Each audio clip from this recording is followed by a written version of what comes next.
Cincinnati to Atlanta, as the Falcons have hammered offense in the first round of the past 3 drafts. They most recently used the 8th overall pick on running back Bijan Robinson to complement Kyle Pitts and Drake London. As far as utilization goes, Robinson says don't put him in a box because he can do all things. I mean, it's exciting, man. And for them to give me a chance to come out here and to show the abilities that I've been given, I think it's pretty cool because, you know, Drake and Kyle, those are obviously 2 great players for the team, for the NFL. You know, they do things the right way at their position. So hopefully I can, you know, learn from them in practices and even off the field, see how they became, you know, successful in their game so I can become, you know, successful in mine. If his last season at Texas is any indication, Bijan Robinson certainly has the ability to be a weapon in the passing game. He averaged over 16 yards per reception last year. That was the highest by any running back in the FBS. That includes 7 receptions of 20 or more yards. Also the most by any FBS back. So Swagoo, running back going 8th overall, pretty controversial, no matter what year, no matter what player it is. But you like the idea of Robinson being used in that dual role, tapping into his receiving as well? Yeah, babyface, and this is not a new idea that I'm about to talk about, but you can justify the draft position by him being multiple. Obviously, the first guys that come to mind is Christian McCaffrey. Yep. Another guy, Saquon Barkley, early in his career.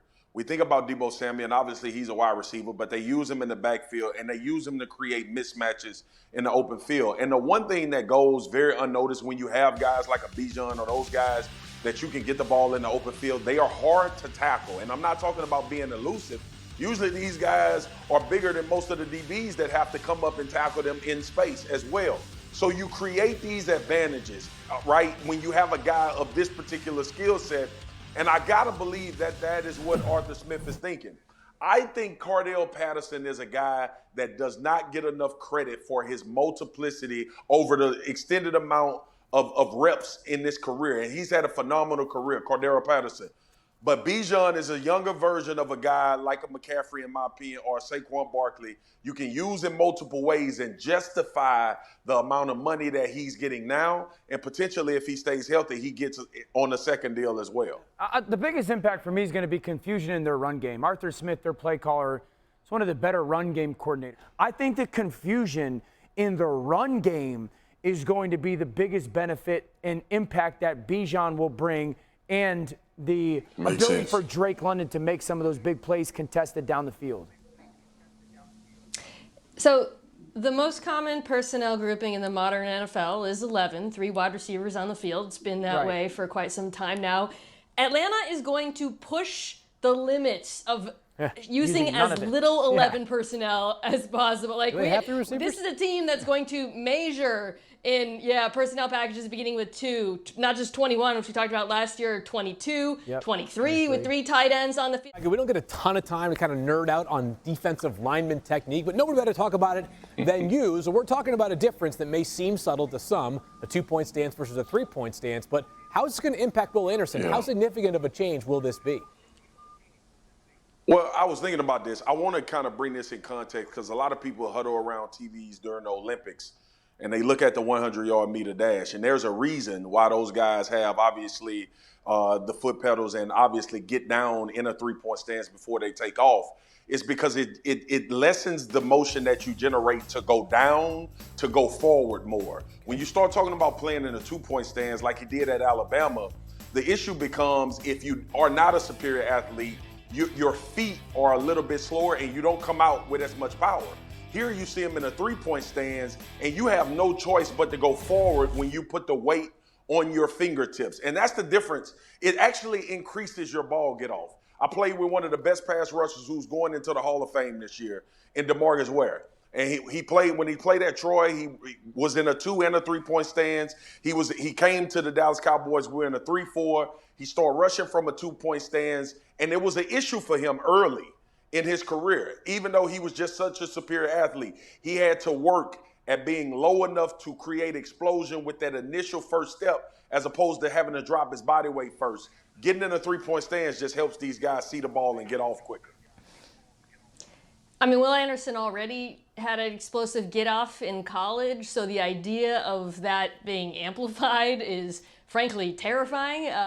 This to me is about Ryans, because sometimes in San Francisco we think, oh, he had so much talent, it was so easy, just line them up. No, he actually was a very creative defensive play caller when it came to the pass rush as well as the back end. So I'm excited to see how he uses Will Anderson and unleashes him. Marcus, real quick question. How will him going down to the three tech impact his ability to defend the run? I would imagine it's easier in a 2-point stance. 3-point stance versus 2-point stance.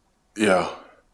Well, I mean, it is easier in a 2-point stance from a vision standpoint, but from a power standpoint and a knockback standpoint, which every defensive coach, every defensive line coach that you meet, all they talk about is we want to reset the line of scrimmage. Right. Meaning, if we can play a yard or a half a yard in their backfield, we get the running back to stop his feet, we create havoc, and we can make plays. You do that at a better job having more power out of 3-point stands. I appreciate that. I think Houston's got a chance to have a decent defense. Here's the reality. They got 3 guys on their back end that are pretty good players. If Stingley takes his step forward healthy, Jimmy Ward has come over, Petrie's a really good safety.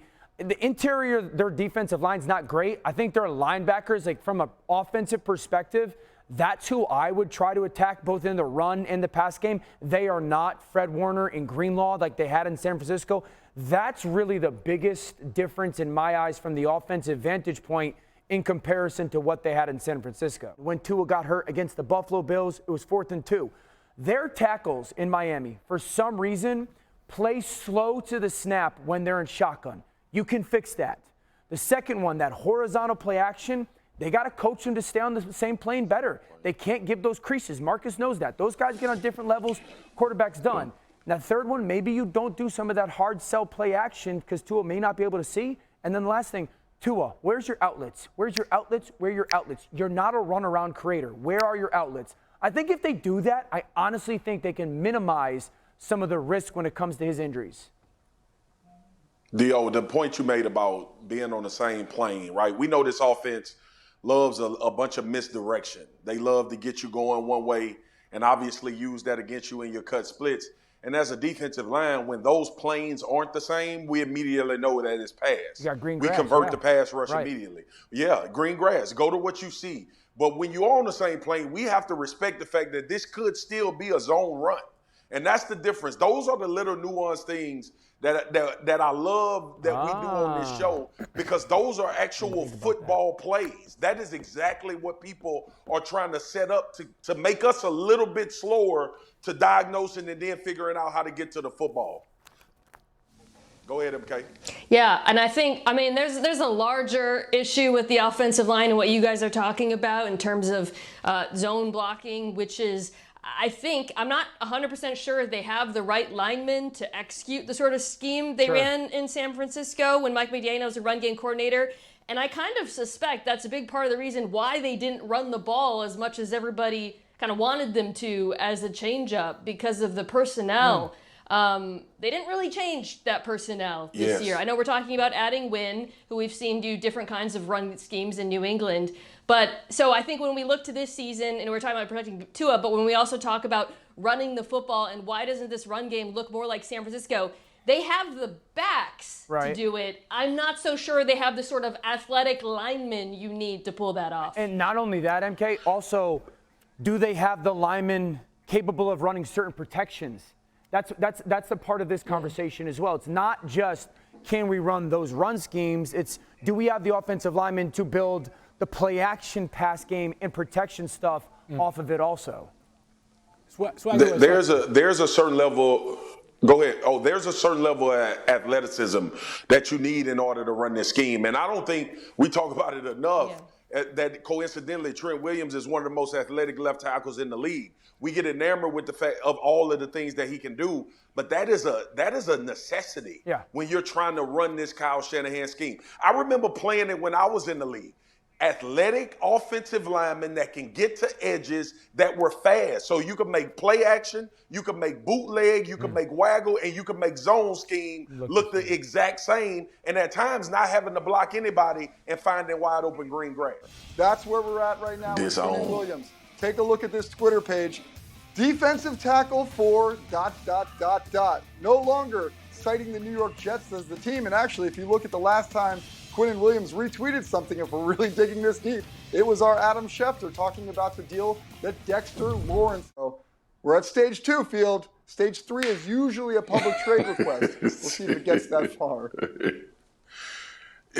Jeff, you make it. That's the point, bro. And look, the point is obviously what you said about Dexter Lawrence getting signed, about Jeffrey Simmons getting signed, Javon Hargrave in free agency get a big bag from the San Francisco 49ers. It's not like it's not a blueprint out there and a range for what these guys are making. The second thing is, and I told people, I know how focused the New York Jets were on Aaron Rodgers, as they should have been.